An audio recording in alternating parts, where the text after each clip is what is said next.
mean, there she is. Okay. So what I'm going to put in the chat, as I normally do, is our subject property. And where's the chat?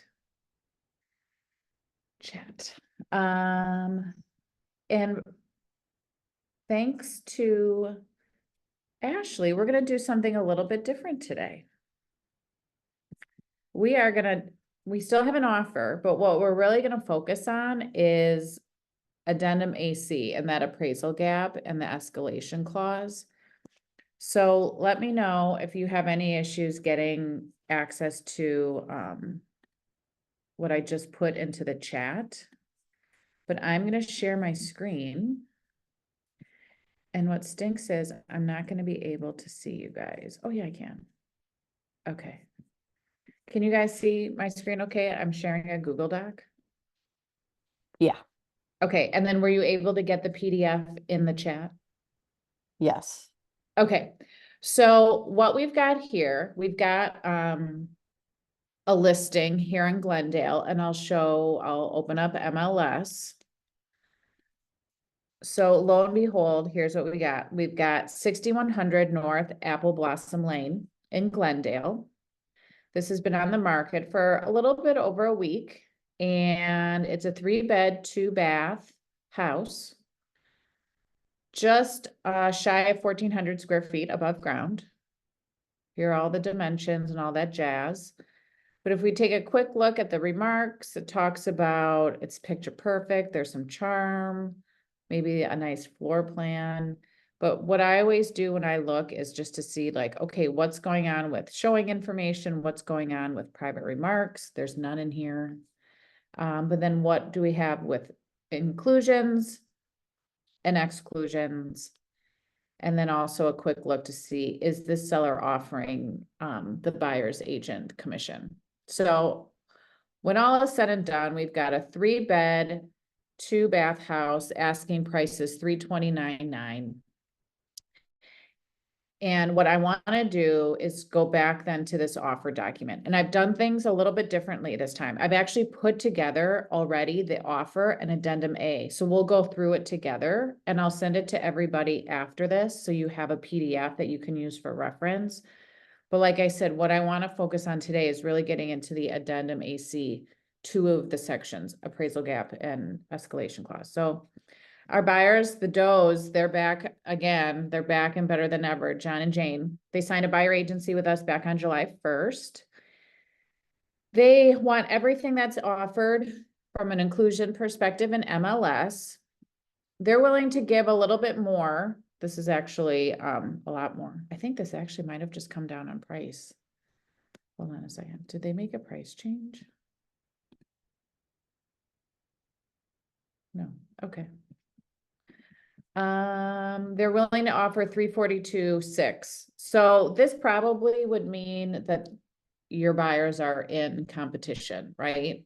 At this point, if the house has been on the market for 7 days and your buyers are interested in seeing it, like the first thing that I would do if your buyers are interested in writing is find out, do you have any other offers on the table?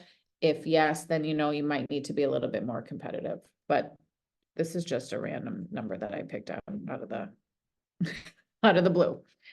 Okay, our buyers have to close on or after August 15th, so that's about a month and change. They've got 2% earnest money ready to go. They would like to have a home inspection. They don't need a radon inspection. They have an appraisal contingency and are willing to give the seller the right to cure. However, they're willing to also cover a little bit of the gap. So this is where addendum AC is going to come into play.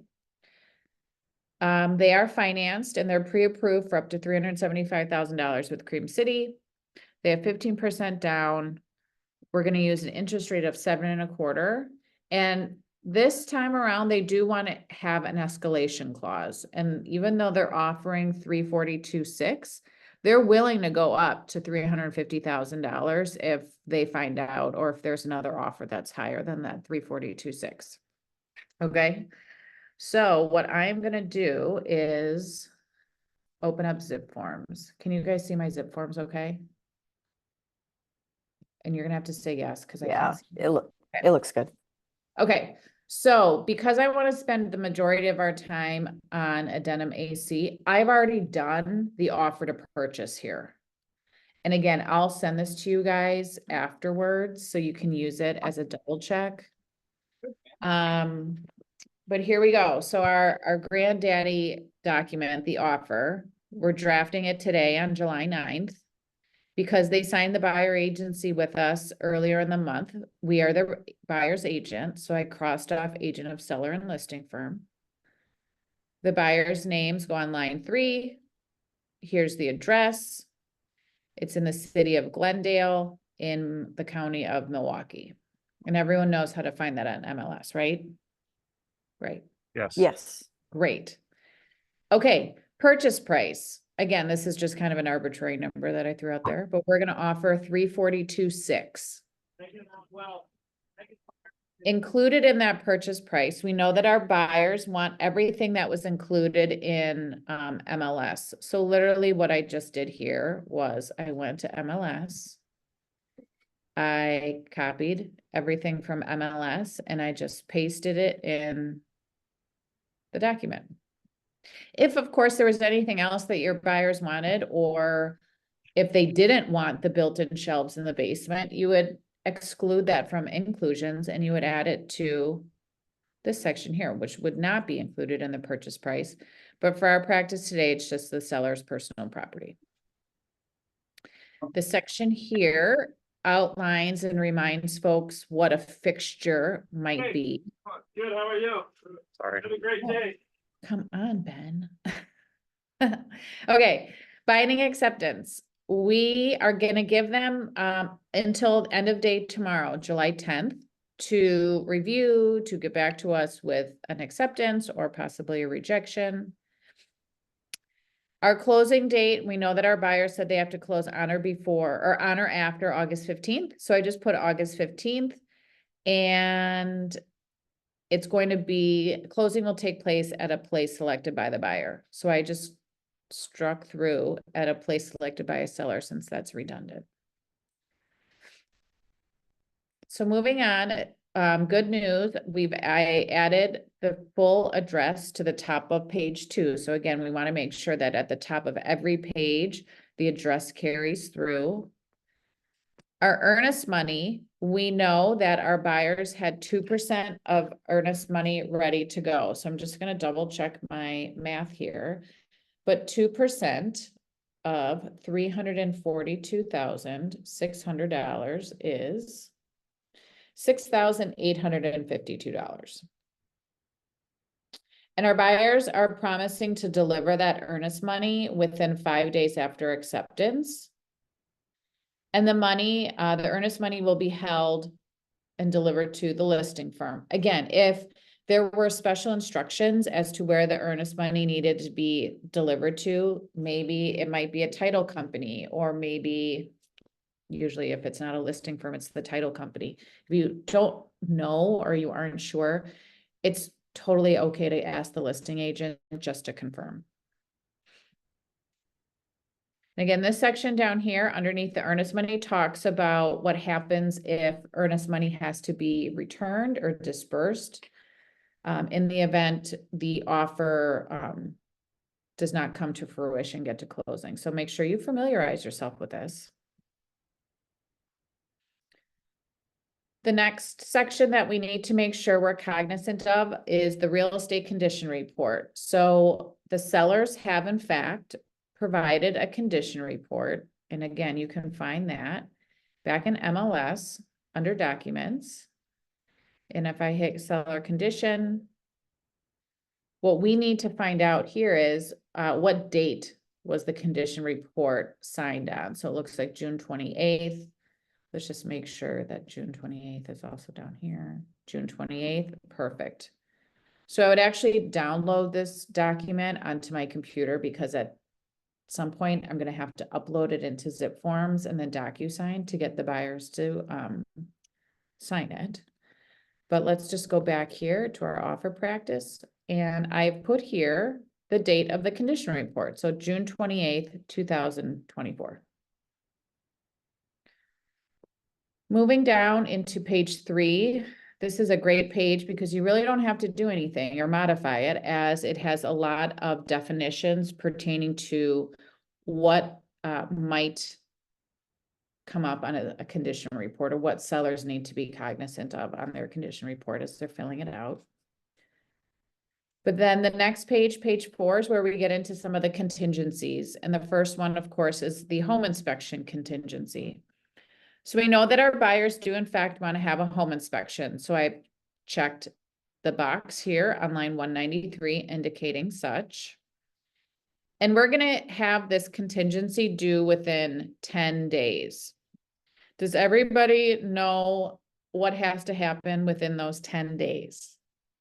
Who wants to say? Okay, I'll say. I got everything needs to happen. Everything, yeah. So the home inspection needs to happen within those 10 days. If there's any follow-up inspections that the home inspector recommends, those have to happen within this time frame. Any estimates that you have to get, any negotiations about how things are going to be cured or fixed or repaired, that all has to happen within this time frame. So it's just not a deadline to have the initial home inspection conducted by. So we're going to give 10 days, and the seller shall have the right to cure. So I put 2 days here in terms of how much time we're going to give the seller to make a decision as to whether or not they're going to cure the defects. And I've shortened it from 10 days just because if we're doing our due diligence and we have open lines of communication between us and the other party, there really shouldn't be any surprises as to what we're trying to accomplish. And if we cannot come to an agreement within those 10 days and the buyer sends through a notice of defects, we're only going to give the seller 2 days to make a decision. The buyers indicated they don't want a radon test, so I've put NA in the box. Don't leave that blank. The top of page 5 corresponds to the radon test contingency, so we don't have to worry about that. But here is our financing commitment. So we know that our buyers are getting a loan, a 30-year conventional loan. If you recall, they're pre-approved with Cream City. And they are going to, within 28 days of an accepted offer, provide their loan commitment letter.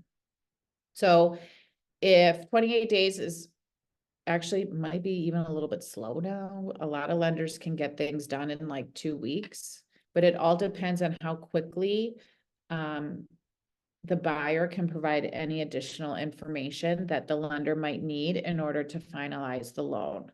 So if you really want to be writing a competitive offer and write a deadline for financing that might be, 2 to 3 weeks, make sure you just call the lender and confirm that they in fact can make that deadline. So you don't want to overpromise and underdeliver.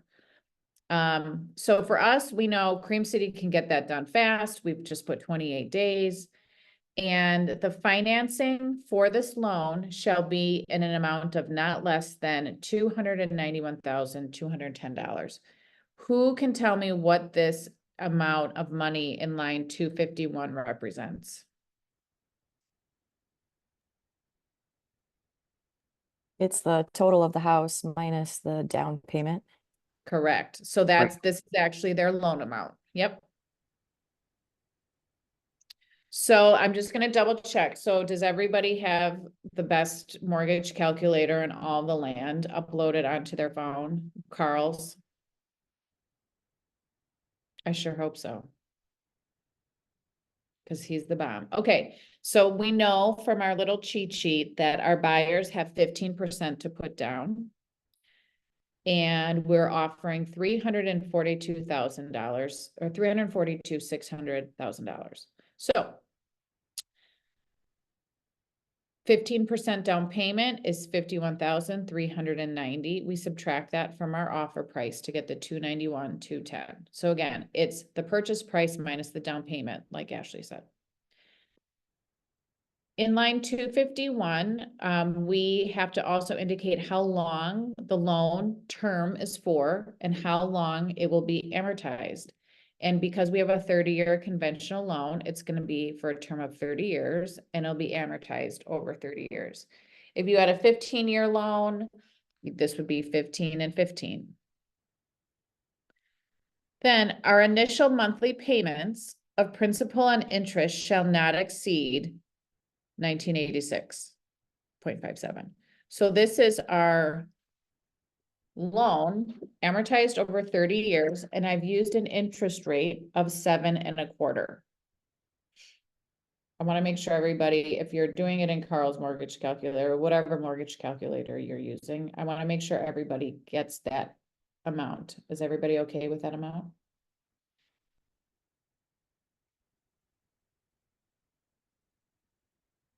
I'm assuming by silence, that means yes. You're so excited, you don't even want to like say it. Okay. Remember too, when you're walking your buyers through this particular section, might be very excited to see this number might be lower than what they were initially planning. And that is because if they're planning correctly, they're planning a budget around their loan, the interest, home insurance, taxes.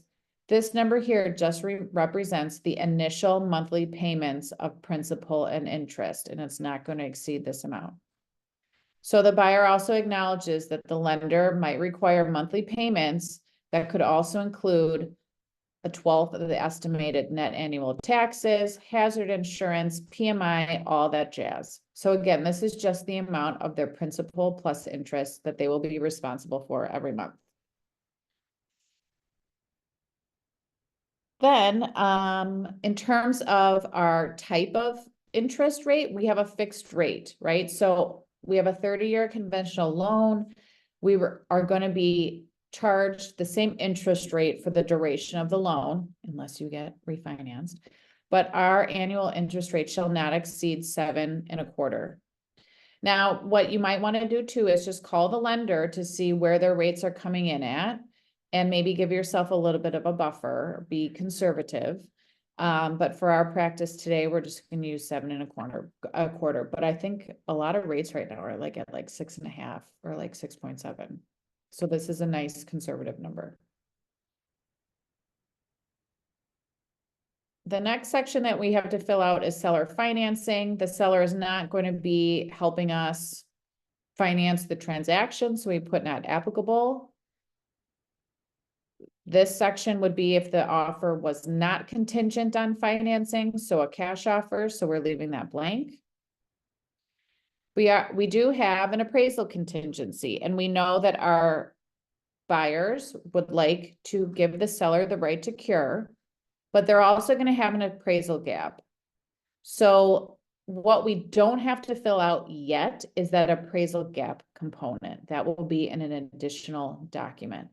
So what we need to focus on for this part of the offer is, yes, we're going to have an appraisal contingency, which means the buyers are going to have their lender have the house appraised.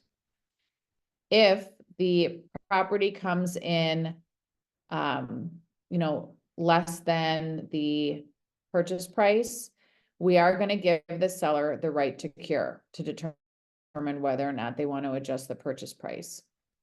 So in terms of a deadline, I usually like to make the appraisal contingency a few days prior to when the loan commitment is due. So if you recall, our loan commitment was due in 28 days, so I'm having this due a week in advance. Again, we're going to give the seller the right to cure.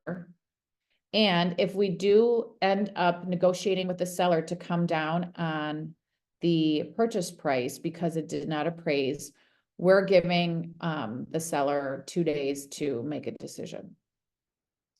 Now, if it doesn't appraise, it is okay, and you should be giving the seller or the listing agent a copy of the appraisal report. If the house does appraise for the value that you're offering or higher than the value that you're offering, do not give the appraisal report to the listing agent. They don't need to know. All you have to do is say, the value is good, the home is appraised, we're moving on. We don't have a home sale contingency on this, but if we did, we'd check this box indicating that the buyers have to sell their current home in order to buy this home.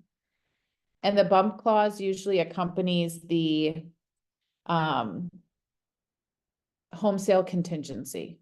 So because we don't have one, this is NA.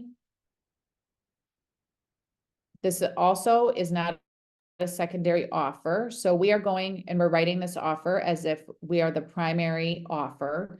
You would know if an offer had already been accepted on the property, but maybe the seller is accepting additional offers because they might feel that the initial offer or the primary offer might be going south and might fall through. You would know if you were writing as a secondary offer, just FYI. Then in terms of prorations, all of our taxes are going to be prorated using the previous year's tax amounts. So that's an important box to check so the title company can understand how they need to be divvying up taxes for this year. I'm not going to go through this, but this talks all about title and what title insurance is and what kind of title needs to be delivered to the buyer. So again, any question that you have about an offer or about the offer to purchase document itself, all of the answers are in the document. So just make sure you familiarize yourself with the document and you read it. This isn't currently being leased. If it was an investment property, you would be filling in some of this information and most likely filling out addendum R, which is a rental addendum, but this is not the case today. And again, when you go through this offer document with your buyers as they're signing, make sure you just do some headlines to each one of the sections. I'm not going to do that today because I want to get through to addendum AC. But one thing to always note is that from a maintenance perspective, the seller is required to maintain the property in the same condition that the buyers saw it in and as of the date of the offer, except for normal wear and tear. Now, if there's any damage between the time the offer is accepted and when the house closes, if the property is damaged and the damage totals less than 5% of the purchase price, the seller is required to notify the buyer in writing that damage, of this thing costs this much. The seller is obligated to bring the property back to the same condition that it was in on the date of this offer. However, if the amount of damage exceeds 5% of the purchase price, then the seller still has to notify the buyer in writing as to what the damage is, and the buyer at that point actually has the right to terminate the offer. Every buyer has the opportunity to have a final walkthrough within 3 days prior to closing. So that's something that you always want to point out to your buyers. You also want to point out that if your buyers have any questions about what's happening in the neighborhood as it pertains to sex offenders, here is the website that you can direct them to for them to do their own research and due diligence. And then at the end of the document here, there's some blank lines. In our documents, in our templates, at least in North Shore and TOSA, I maybe Southwest and Lake Country also have this. We just have some boilerplate language that talks about if any contingencies, the deadline falls on a Saturday, Sunday, or a holiday, that deadline isn't extended to the following day, business day. The only time that that doesn't pertain is to binding acceptance. So binding acceptance can happen on any day, 365 days a year, it doesn't matter. Then the final section is how we're going to provide documents, how we're going to deliver them. They might be in person. So I've put the listing agent's name here and the my name here as the buyer's agent. We're not going to send it through fax or commercial mail or US mail, but we are going to do email. It looks like I forgot to put my email. So I put Dusty's email because Dusty is our listing agent, and I'm going to put my email here. And then last but not least, make sure you include the addendums that you are going to be submitting in conjunction with the offer. So usually it's GMAR Addendum A, Addendum S, the lead paint disclosure. This house was built in Let me see, it was built before 1978, so this was built in 1940, so there's definitely a lead paint disclosure that the buyers have to sign.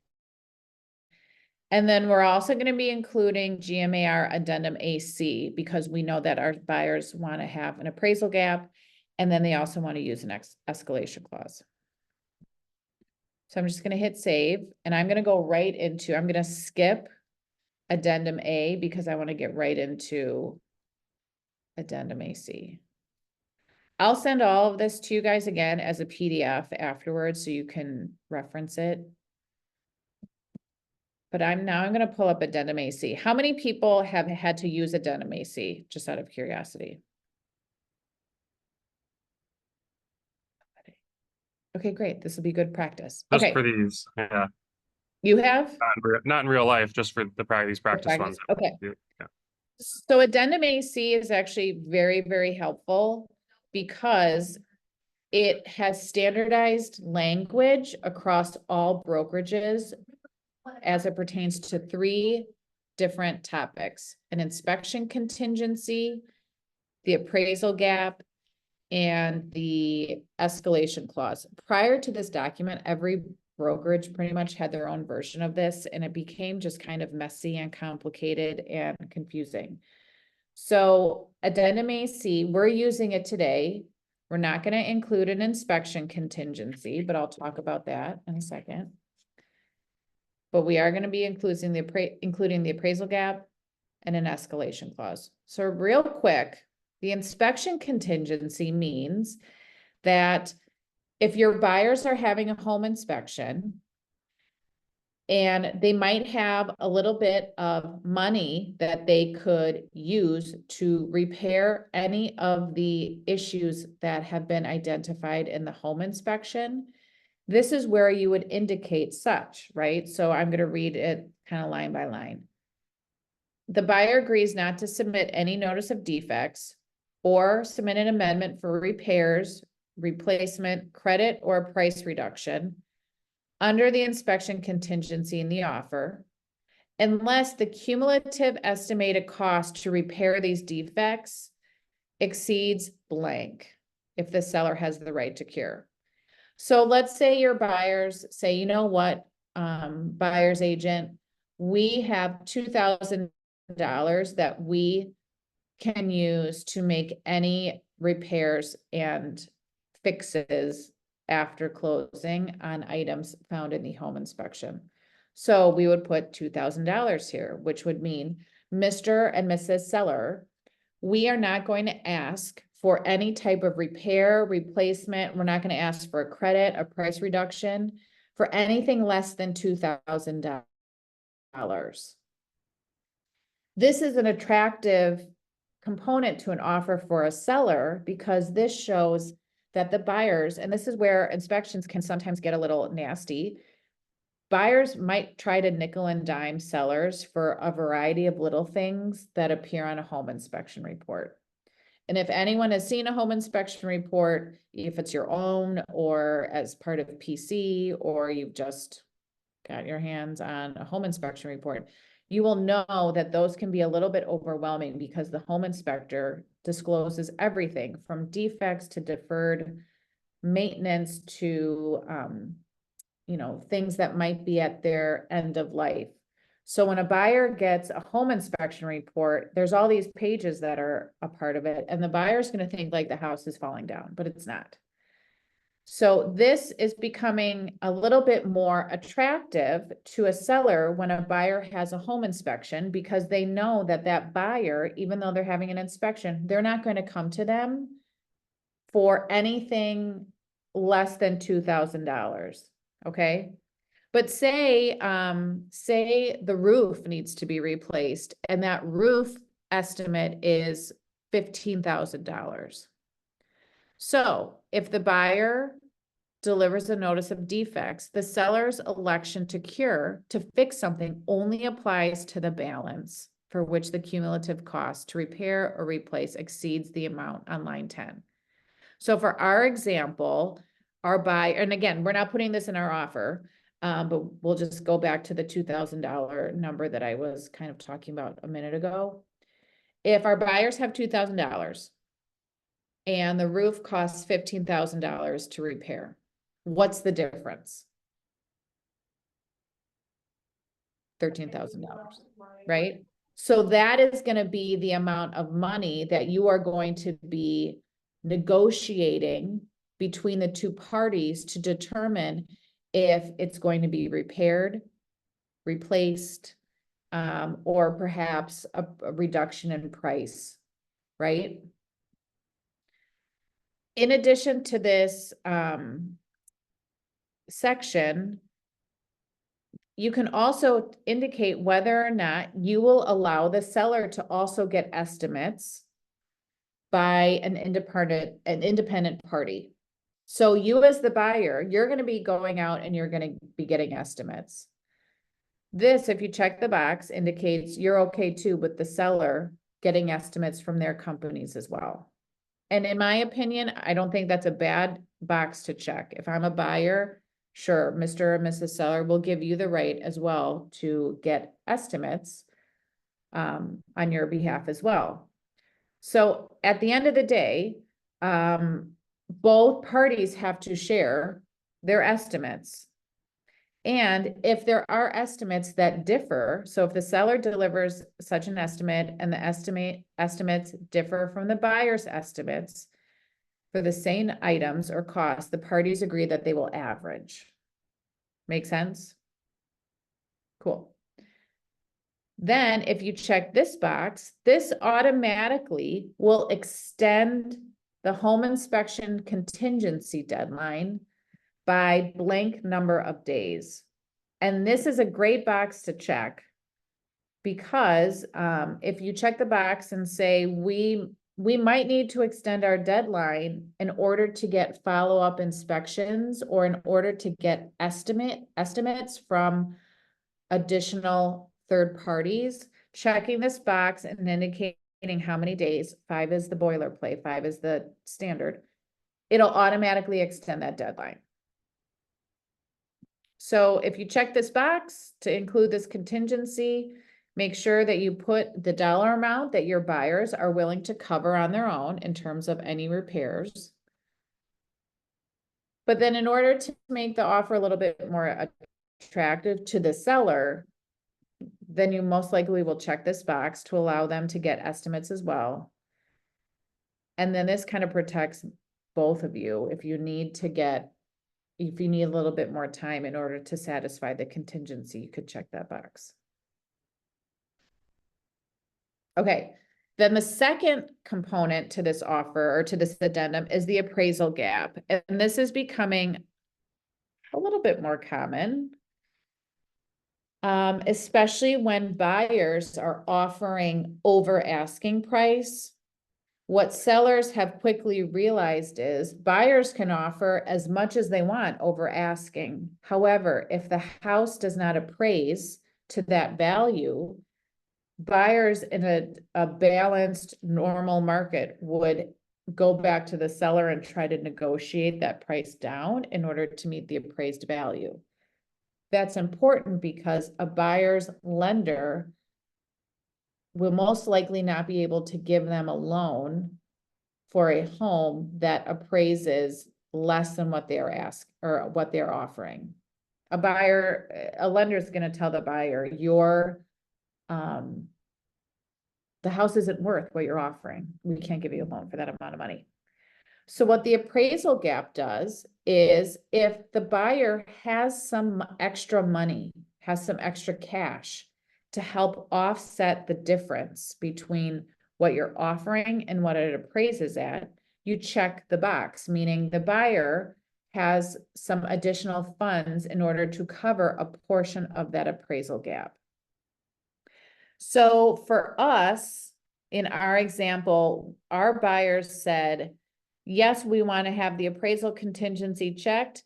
Yes, we're going to give the seller the right to cure. However, if there's a gap between the offer price and what the home appraises at, we can cover up to $5,000 in that gap. So I'm going to put $5,000 here. And it might be $2,000, whatever the buyer is comfortable with and whatever the buyer has on hand to cover that difference. Because now I'm gonna read the section. The buyer represents that they've consulted with their lender before actually including this, because we have to make sure that they actually have the money to do so. So if the offer includes an appraisal contingency and the appraised value is less than the purchase price, the buyer agrees to cover the difference up to $5,000. Never will the buyer be responsible for any dollar amount above the purchase price, right? It's just if there's a gap. So I'm going to keep on reading it and then we'll just go through some sample numbers to bring it to context. So the buyer hereby represents that they have sufficient funds to cover the gap and the amount financed in the financing commitment contingency in the offer. So buyer is prohibited from sending a notice objecting to the appraised value unless the appraised value is still lower than the purchase price minus the appraisal gap.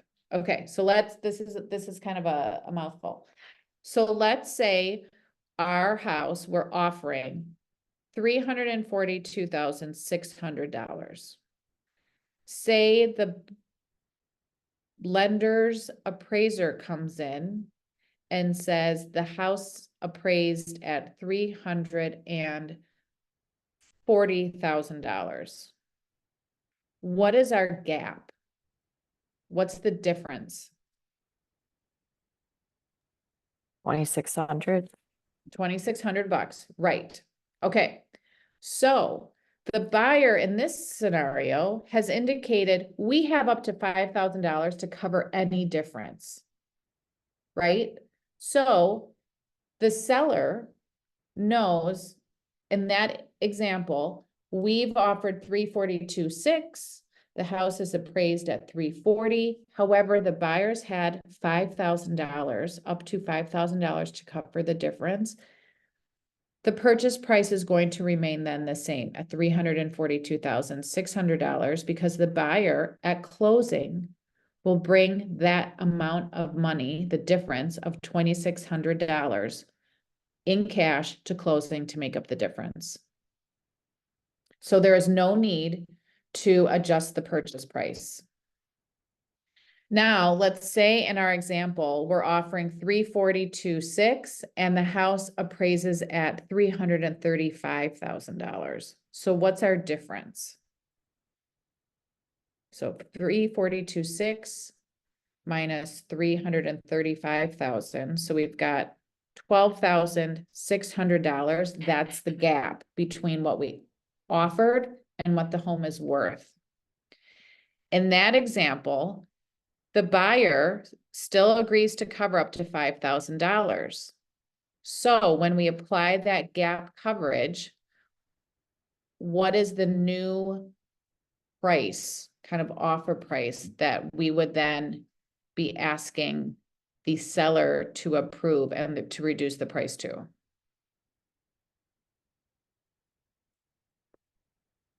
$340.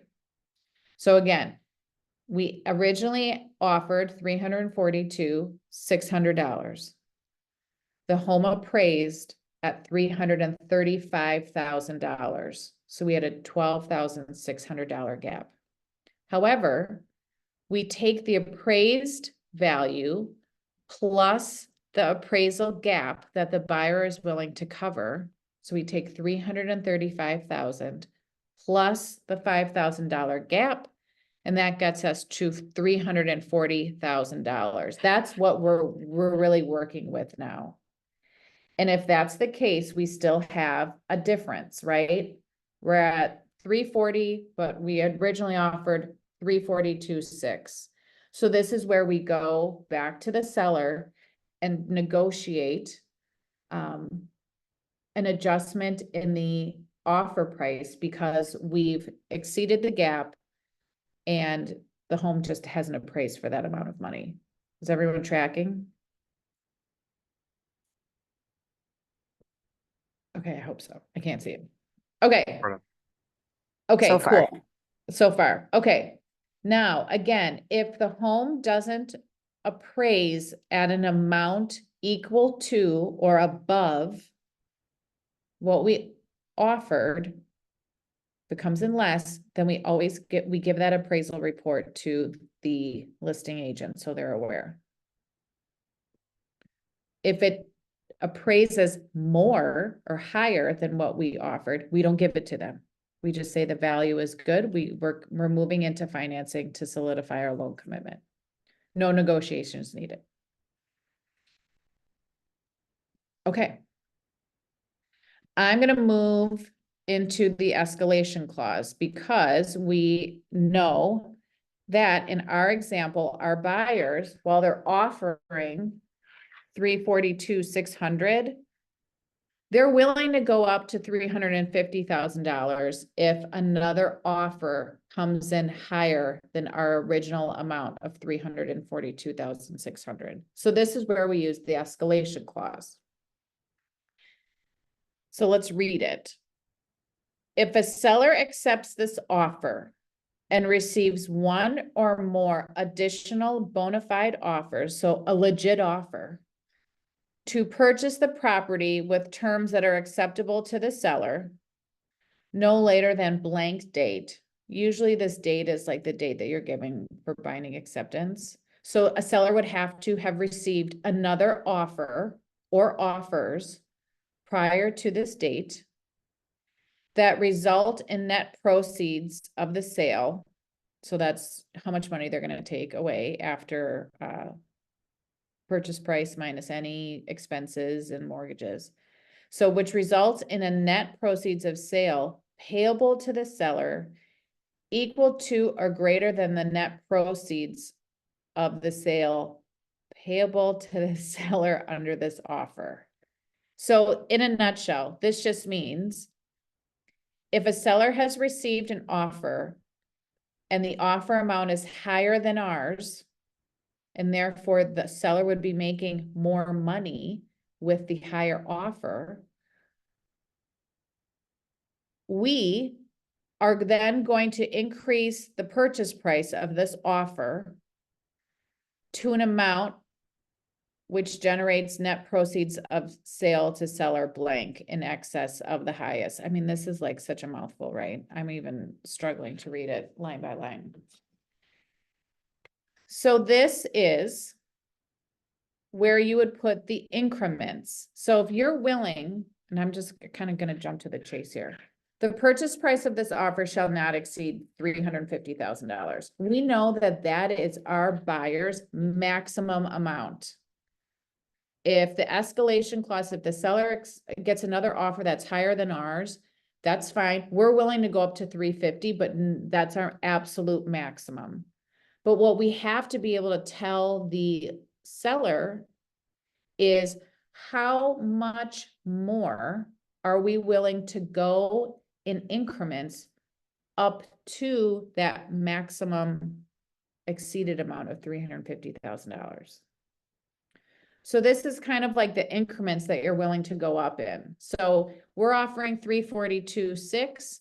Say another offer comes in at 345, right? So this will trigger the escalation clause.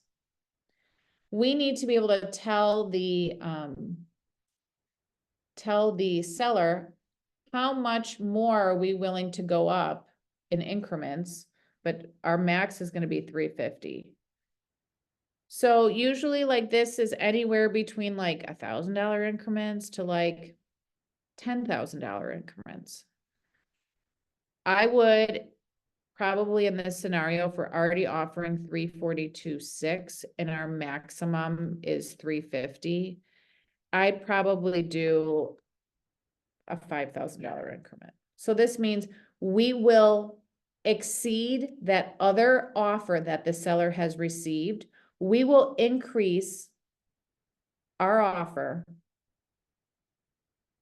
by $5,000. Make sense? Yes. Now, what happens in an escalation clause is like things might go back and forth. That other offer that the seller might have received, they also might have an escalation clause. So if our offer with our increments now exceeds that other offer, and that other offer has an escalation clause, now we're like going back and forth, right? Like, oh, they're raising, I'm gonna raise, they raise, I'm gonna raise. But at the end of the day, your buyer has a maximum amount of money that they will not exceed. I think someone might have had a question. So what we need to do is, are we willing to increase our offer by $5,000 once or more than once? Usually you would do like more than once.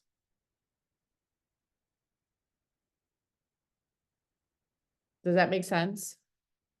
It can get really, from a listing agent's perspective, it can get complicated if you have multiple offers that have escalation clauses in them, because one offer might trigger another offer.